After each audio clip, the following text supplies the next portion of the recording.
Bom dia, Lion Academy, panorama do Antigo Testamento. Como nós estamos caminhando bem. Espero que você esteja com as suas aulas em dia. Quem não está, pega aí um dia e coloca essas aulas. Vamos fazer assim, olha, vou tirar essa semana para colocar minhas aulas em dia, tá? Porque é muito importante a gente terminar esse tempo. Nós já passamos pelos 5 primeiros livros da Bíblia, que é o Pentateuco. Depois nós caminhamos pelos livros históricos, que é Josué, Juízes, Ruth, 1º e 2º Samuel, 1º e 2º Crônicas, 1º e 2º Reis, Esdras, Neemias, Esther. E hoje a gente vai entrar nos livros poéticos. Hoje vamos falar sobre Jó. E os livros poéticos são Jó, Provérbios, Salmos, Cânticos e Eclesiastes. Então, a gente vai pegar esses livros e ver nas próximas semanas. E o livro de Jó é um livro que eu gosto muito, tem muita coisa boa aqui nesse livro e Deus vai falar com você. Senhor, muito obrigada por esse tempo, obrigada por esse estudo. Nós queremos declarar que o Senhor é Pai, o Senhor é Rei, o Senhor é o Deus que nos protege, o Deus que nos vê. Vem, Espírito Santo, toma o teu lugar. Senta, nos exorta, nos ensina, nos dá uma mente esclarecida na tua palavra, no nome de Jesus. Amém. Jó, apesar de ser um livro poético, ele é um livro complexo.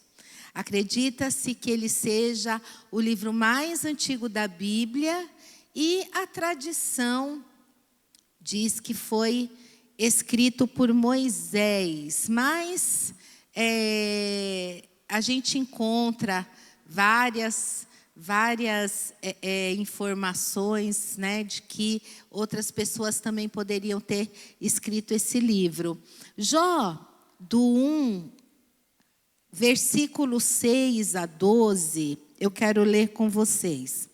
Num dia em que os filhos de Deus vieram apresentar-se perante o Senhor, veio também Satanás entre eles. Então perguntou o Senhor a Satanás: de onde vens? Satanás respondeu ao Senhor e disse: de rodear a terra e passear por ela. Perguntou ainda o Senhor a Satanás: observaste o meu servo Jó? Porque ninguém há na terra semelhante a ele, homem íntegro e reto, temente a Deus, e que se desvia do mal. Então respondeu Satanás ao Senhor: porventura Jó em vão teme a Deus? Acaso não o cercaste com proteção a ele, a sua casa e a tudo quanto tem? A obra de suas mãos abençoastes e os seus bens se multiplicaram na terra? Estende, porém, a mão e toca-lhe em tudo quanto tem, e verás se não blasfema contra ti na tua face. Disse o Senhor a Satanás: eis que tudo quanto ele tem está em teu poder.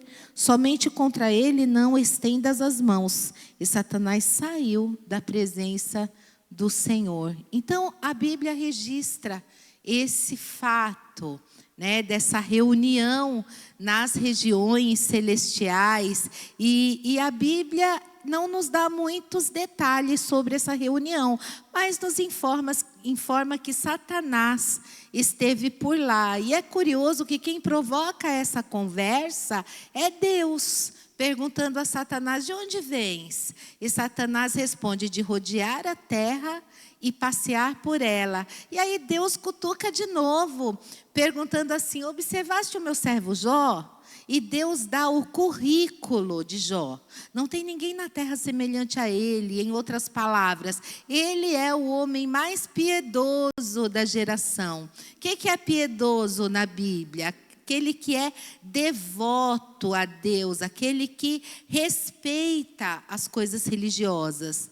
Homem íntegro, homem reto, homem temente a Deus, que não se desvia do mal. E Satanás poderia ter dito: não conheço.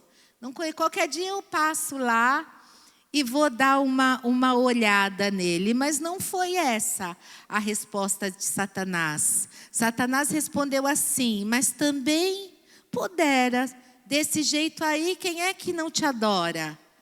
Tu tens abençoado esse homem, cercado a casa dele com uma muralha de proteção, ele tem muitos bens, tudo que esse cara põe a mão aí prospera, tudo vira dinheiro, desse jeito qualquer um te adora.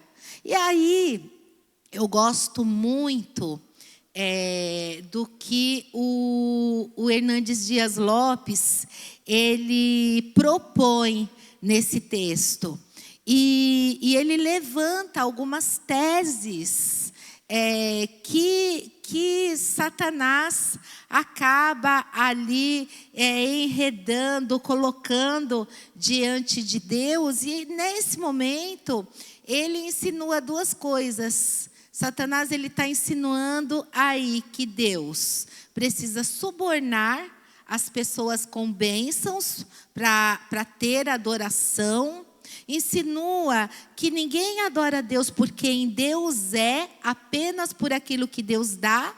E insinua que as pessoas, elas só se aproximam de Deus por causa das bênçãos e não do caráter de Deus. Satanás insinua que Jó, ele não é honesto quando adora Deus. Que Jó apenas descobriu que a religião é uma grande forma de se enriquecer, que esse negócio de religião dá lucro, que o que move Jó em direção a Deus é o lucro.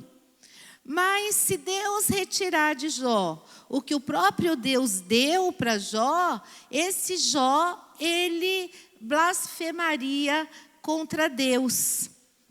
Então, Satanás, ele levanta essas duas teses. A primeira, ninguém ama a Deus mais do que o dinheiro. A segunda, ninguém ama a Deus mais do que a família. Sem que Jó soubesse, Deus, ele constitui Jó aqui, então, o seu advogado na terra.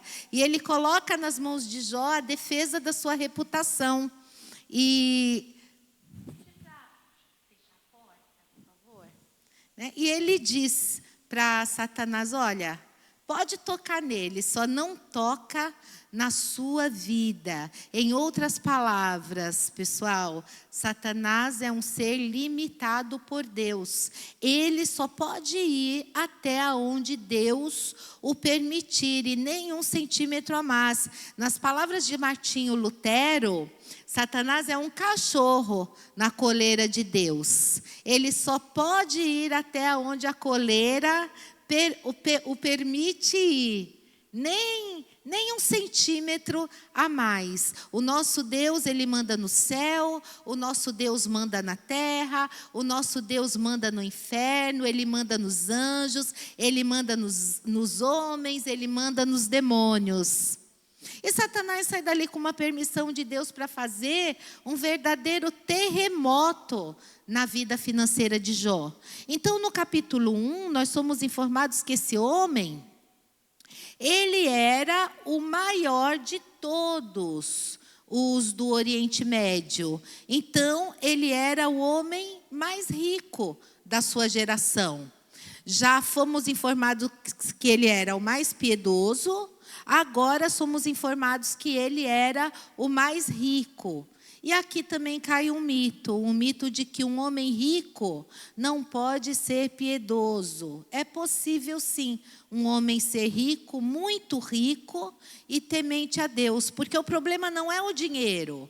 O problema não é ter o dinheiro, o problema é o dinheiro nos ter. O problema não é o dinheiro, o problema é o amor ao dinheiro.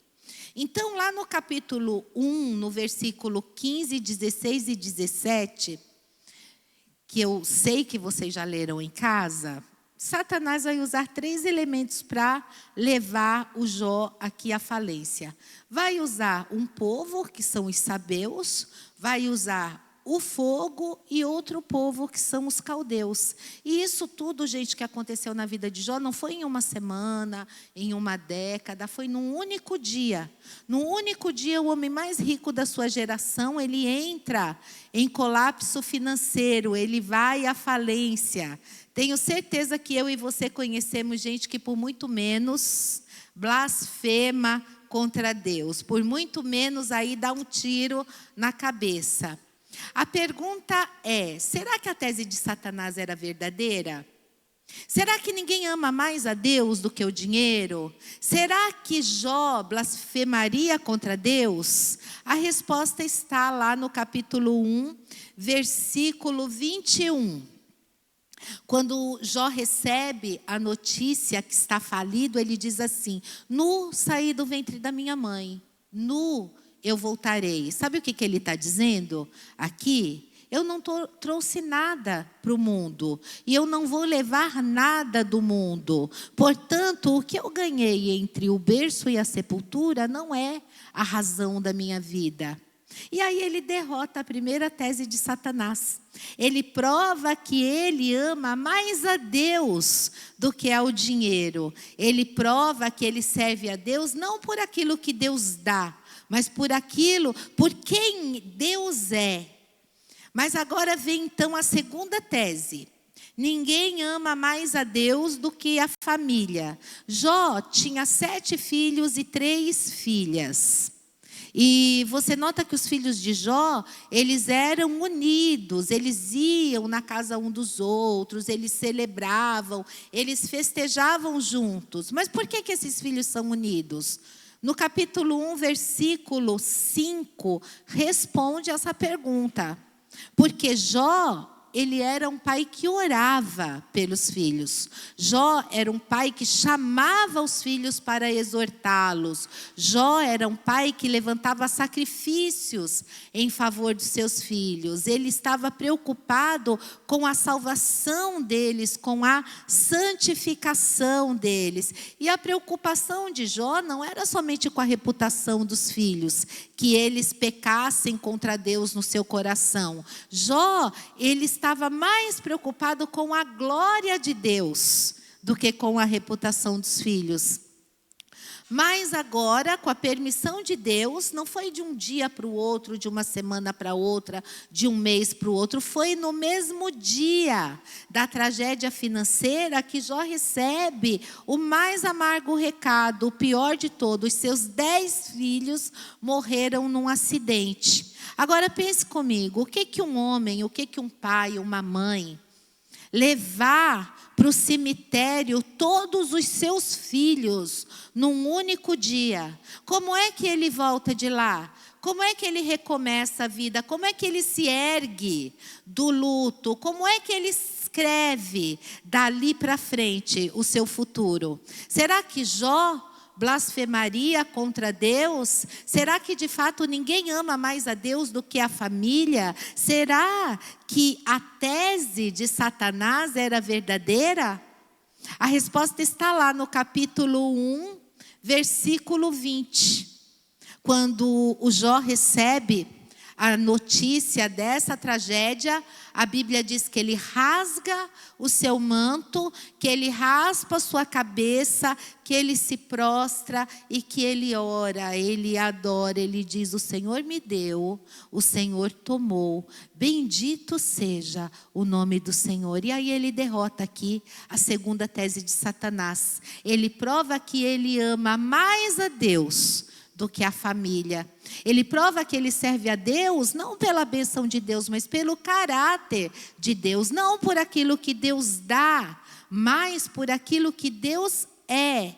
E no capítulo 2, mais uma vez, os filhos de Deus se reúnem lá no céu, né? Quero acreditar que os anjos lá nas regiões celestiais, e mais uma vez Satanás aparece por lá. E é curioso que quem provoca a conversa de novo é Deus. E aí pergunta para ele: de onde vens? E Satanás responde: de rodear a terra e passear por ela. Sabe o que ele está dizendo? Eu não mudei a minha agenda. Eu estou fazendo o que eu sempre fiz. Eu estou por aí, eu estou olhando, eu estou antenado, eu estou ali procurando uma brecha, procurando alguém que eu possa devorar. E aí Deus cutuca ele outra vez, fala: observaste o meu servo Jó? E Deus vai e dá o currículo de Jó, sem alterar uma vírgula. Não tem ninguém na terra semelhante a ele, homem íntegro, reto, que se desvia do mal. Me incitaste contra ele, sem causa, para destruir, mas ele permanece íntegro. Sabe o que Deus está dizendo? Satanás, as tuas teses são mentirosas, as tuas teses são falsas. Jó provou que me ama mais do que o dinheiro, mais do que a família. Jó provou que me ama não por aquilo que eu dou para ele, mas por aquilo que eu sou. Aí Satanás levanta aqui as três teses, pele por pele. E tudo que o homem tem, ele te dará pela sua vida. Toca-lhe nos ossos, toca a carne e verás se não blasfema contra ti na tua face. A terceira tese de Satanás é essa: ninguém ama mais a Deus do que a si mesmo. Sem que Jó soubesse, Deus constitui Jó seu advogado na terra. E eu gosto muito de olhar para esse texto nesta ótica. E aí coloca aqui nas mãos de Jó, Deus coloca nas mãos de Jó a defesa da sua reputação. E diz para Satanás: pode tocar nos ossos dele, pode tocar na carne dele, só não pode tocar na vida dele. Satanás é um ser limitado por Deus. Ele só pode ir até aonde Deus permite, e nem 1 centímetro a mais.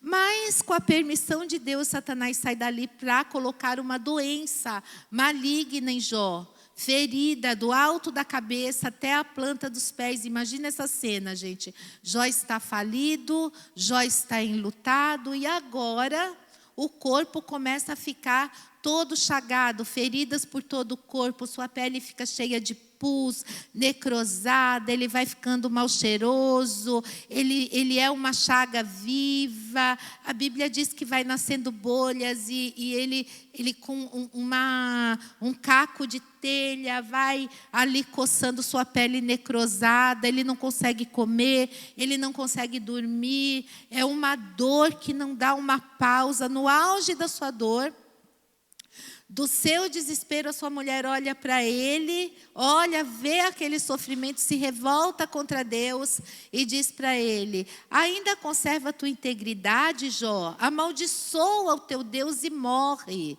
Deus não é digno de ser adorado no sofrimento. Acaba com isso. Tenha hombridade, coragem, dá aí cabo da tua vida logo. E Jó responde no capítulo 2, versículo 10. Tu falas como uma louca. Nós temos recebido o bem de Deus. Não receberíamos também o mal? Em tudo isso, diz o texto, Jó não pecou contra Deus com os lábios. E aí ele derrota a terceira tese de Satanás. Ele provou que ele ama mais a Deus do que a si mesmo. Ele provou que ele servia a Deus não por aquilo que Deus dá, mas por aquilo que Deus é. Confira lá no capítulo 2, versículo 11. No 2:11 vieram os amigos de Jó. Eliafaz, Bildade, Zofar. E eu quero fazer uma pergunta para vocês. Esses homens eram amigos de Jó? Claro que eles eram amigos de Jó, gente. Mas o que aconteceu ali? O problema deles é que, diante de tudo aquilo que eles viram, eles começam, num dado momento, a confabular, a fazer teologia. Começaram a desenvolver uma lógica simples. Toda causa tem um efeito, e todo efeito tem uma causa. Para Jó estar sofrendo desse jeito, tem que ter feito alguma coisa errada, mas muito errada mesmo, porque ele está sofrendo muito. Mas eles não só falaram, eles falaram e eles falaram para Jó. E eles acusaram Jó pesadamente, chamaram Jó, por exemplo, de ladrão, chamaram Jó de adúltero, chamaram Jó de louco. Falou, Jó, Deus matou seus filhos por causa da sua loucura. Falaram, Jó, você sabe por que você ficou rico? Porque você roubou os órfãos e as viúvas. E eles foram massacrando Jó, torturando Jó. Eles foram pisando em Jó. Sabe o que Jó fez? O que eu e você faríamos. Jó começou a perguntar a Deus, por que Deus? Por que Deus? Por quê? E Jó levantou aos céus 16 vezes essa mesma pergunta. Por quê? Por quê? Por quê? Por que eu estou sofrendo? Por que a minha dor não cessa? Por que os meus filhos morreram? Por que eu não morri no ventre da minha mãe? Por que eu não morri ao nascer? Por que os seios da minha mãe não estavam murchos de leite para eu morrer de fome? Por que o Senhor não me mata de uma vez? E aí a gente vê muitas ministrações dizendo que Jó sofreu caladinho. Não foi não, gente. Jó falou. Jó levantou aos céus 34 queixas com Deus. Sabe qual que foi a resposta de Deus para ele? O silêncio total. Nenhuma palavra, nenhuma resposta, nenhuma explicação, nenhum sinal. Agora pense comigo. Jó está ali sendo golpeado nas 5 áreas mais importantes da vida de uma pessoa, que são a vida financeira, a saúde, o casamento, os filhos, as amizades. E esse homem, ele perdeu tudo, esse homem não tem mais nada, esse homem está no fundo do poço. Um homem que está cercado de escuridão por todos os lados, mas quando você está no fundo de um poço, só tem uma direção para olhar. Sabe qual que é? Para cima. E quando Jó olhou para cima, ele arranca de dentro do peito um brado de esperança. E ele diz, mas uma coisa eu sei, é que o meu Redentor vive. O meu Redentor vive. A dor não é maior que o meu Redentor. As perdas não são maiores que o meu Redentor. O luto não é maior que o meu Redentor. As amizades que se voltam contra nós não são maiores que o nosso Redentor. Ele vive. E eu verei revestido esse meu corpo. E eu verei o meu Redentor. Quando Jó fala essas coisas, de repente Deus rompe o silêncio. E Deus começa a falar. Só que quando Deus começa a falar, Deus não responde nenhuma das perguntas de Jó. Ao contrário, quando Deus começa a falar, Deus tem 70 perguntas para Jó. 70, e todas elas retóricas, não tinha resposta. Deus pergunta, por exemplo, para Jó assim, Jó, onde você estava quando eu lancei os fundamentos da terra? Jó, me fala. Onde você estava quando eu espalhava as estrelas do firmamento? Me responde, Jó. Onde você estava quando eu cercava as águas do mar para que elas não invadissem a terra? Me explica aí, Jó, onde fica o reservatório do vento? Me explica, Jó, como é que eu formo a geada? E Deus, ele vai revelando a sua grandeza, a sua majestade, o seu poder diante de Jó. E nesse momento, Jó vai se encolhendo, se encolhendo, se encolhendo. E ele foi se encolhendo até ele descobrir as 5 verdades mais revolucionárias que mudaram a sua vida. E aí a gente começa a perceber que esse livro de Jó não é um livro que fala de sofrimento. Ele é um livro que o pensamento do livro de Jó é a grandeza de Deus. E quais são essas verdades que Jó, ele começa aqui diante da grandeza de Deus a perceber? A primeira coisa que Jó reconhece aqui, nesse versículo 40, no capítulo 42, é a onipotência de Deus. E ele fala assim no 42:2, bem sei que tudo podes e nenhum dos teus planos pode ser frustrado. Bem sei que tudo podes. E é engraçado isso, gente. Eu gosto de ler isso. Porque a gente vê, eu gosto muito de ler, a gente vê quais que são os livros mais vendidos. Os livros mais vendidos são os livros de autoajuda. Você vai vencer, você é um gigante. Sabe o que a Bíblia diz? Exatamente o contrário. A Bíblia diz que eu e você somos fracos, mas somos muito fracos. Por exemplo, nós temos fraquezas físicas, nós temos fraquezas emocionais, nós temos fraquezas morais. Quantas vezes nós prometemos para Deus que não vamos cair no mesmo erro, e aí de repente a gente está ali no mesmo pecado. Sabe por quê? Não é que faltou para você sinceridade, não, faltou para você poder. Nós somos fracos.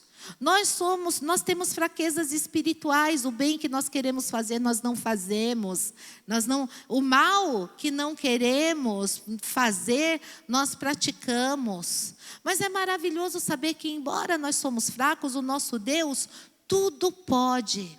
Para Ele não há vida irrecuperável, para Ele não há casamento sem solução, não há doença incurável para Ele, não há família sem restauração.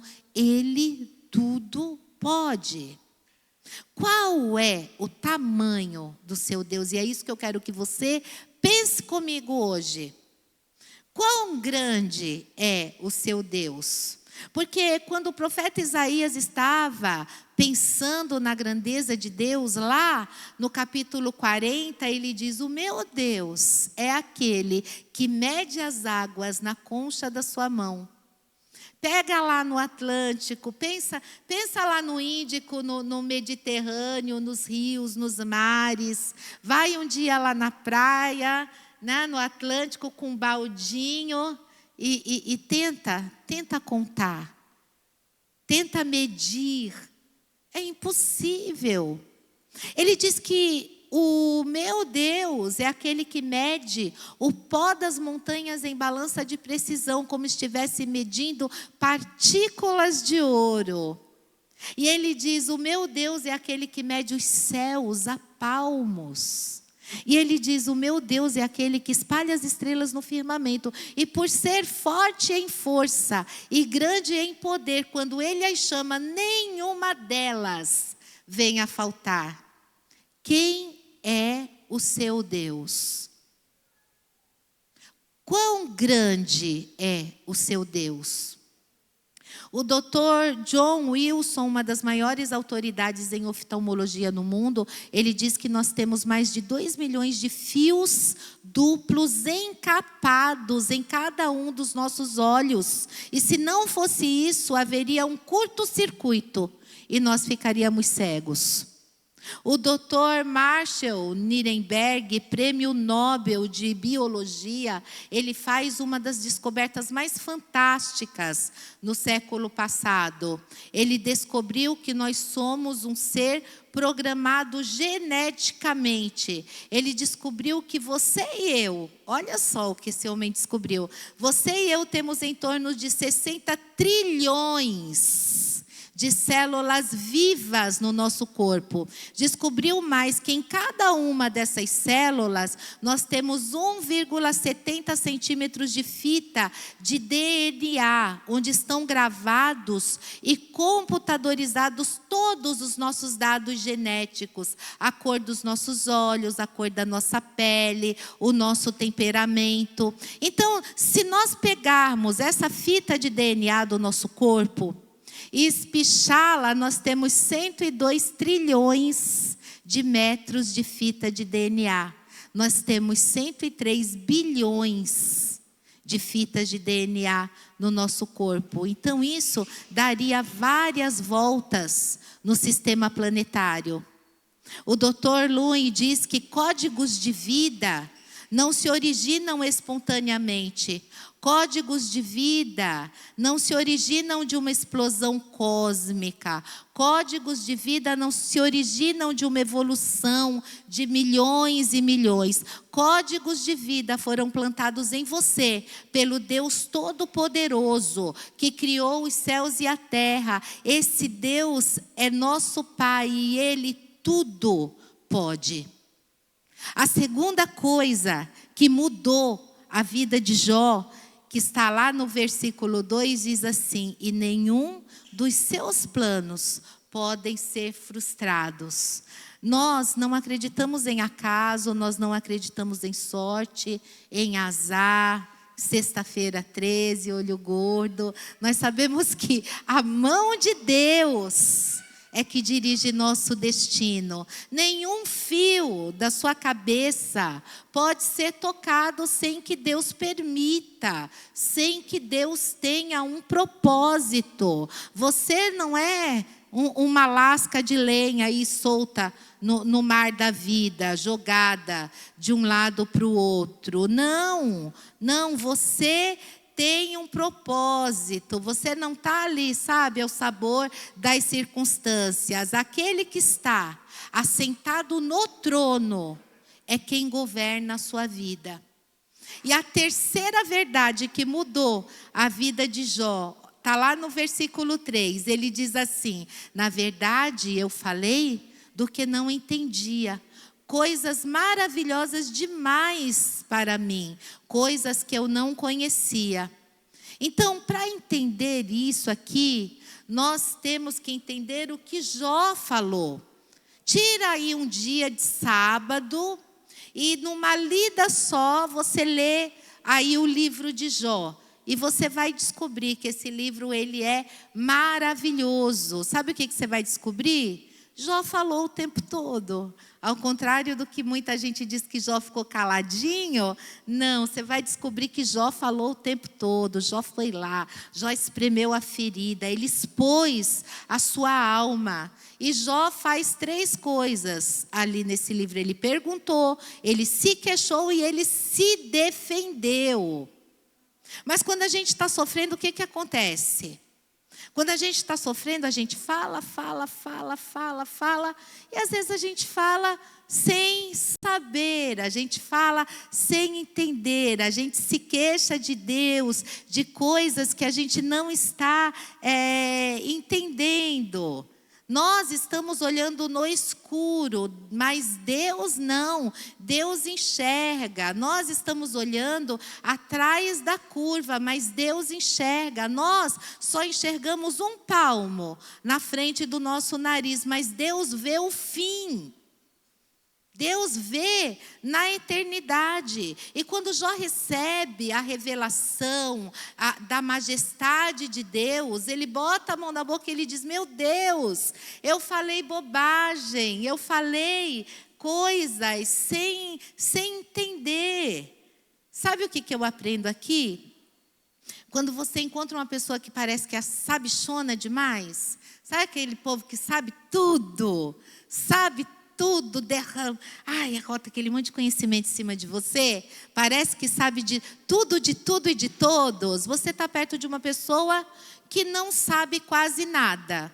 Sabe por quê? Porque quem sabe, sabe que não sabe. Porque quanto mais você sabe que sabe pouco, né? Então, o que você sabe é muito maior do que o que você não sabe. Né? Portanto, quem sabe, sabe que não sabe, não é? Então, não dá para ficar, o que eu quero dizer com isso? É que não dá para ficar perto de Deus, que nem um pavão de peito estufado. Na presença de Deus, você tem que se humilhar,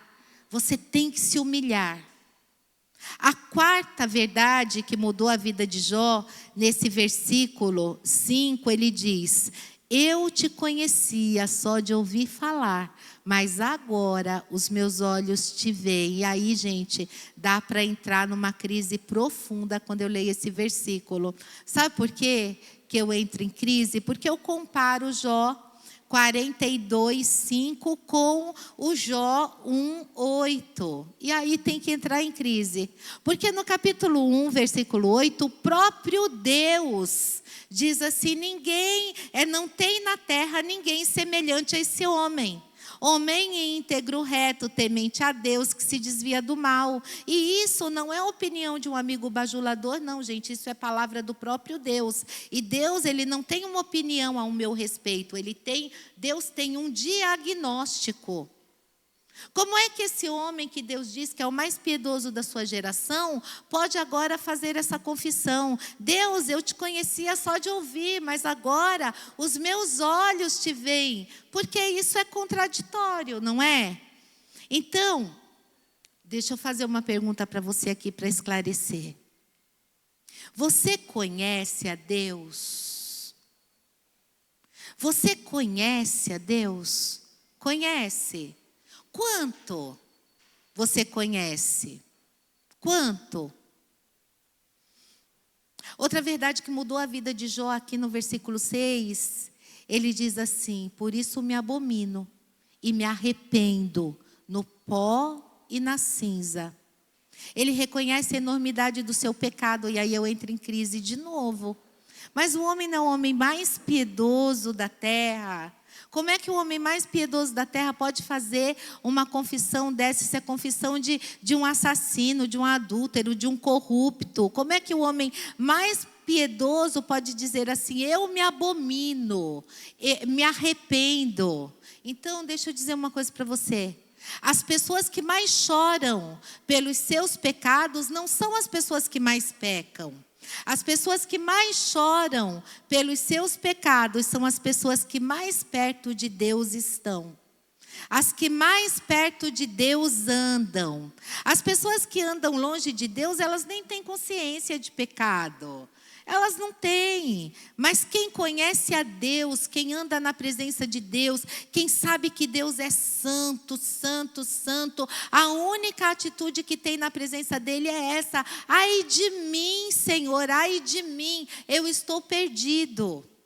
Agora presta atenção aqui no versículo 10 do 42. Diz que Deus restaurou a sorte de Jó quando ele orava pelos seus amigos. Você já se perguntou por que Deus restaurou a sorte de Jó quando ele orava pelos seus amigos? Alguém já falou mal de você? Ai, ai, ai. Quando alguém fala mal de você, o que você sente? Você fica feliz? Você gosta? Você dá um pulo de alegria? O que vocês acham que Jó sentiu quando os amigos disseram: Jó, você é um ladrão. Jó, você é um adúltero, você é um louco. Deus matou seus filhos porque você é louco. O que vocês acham que Jó sentiu? Quando eles falaram: ó, Jó, você ficou rico, sabe por quê? Porque você roubou os órfãos e as viúvas. O que ele fez? Ele se defendeu, se defendeu, se defendeu. E quando você se defende, o que tem no seu coração? Dor, mágoa, tristeza.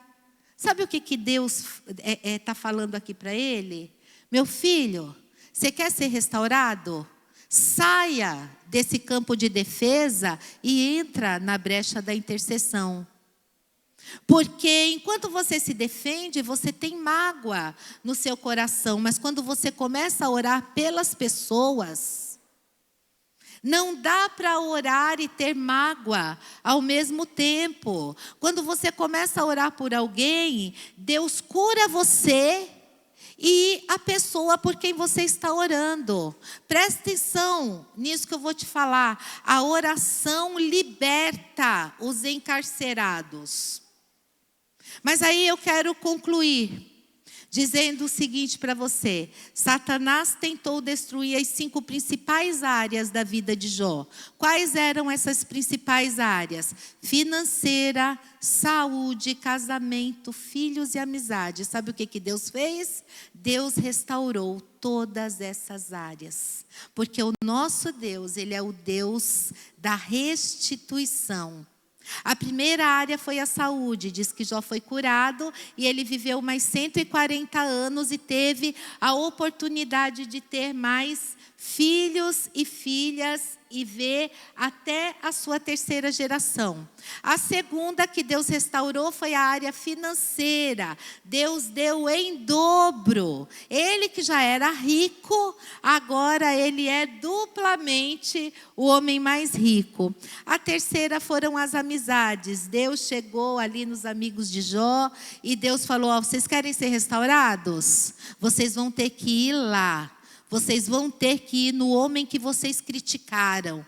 Lembra aquele que vocês criticaram? Sim, aquele homem é mais justo que vocês. E aí eu vou escutar a oração dele, que ele fizer a favor de vocês. A dele eu escuto, a de vocês não. O que Deus está fazendo aqui?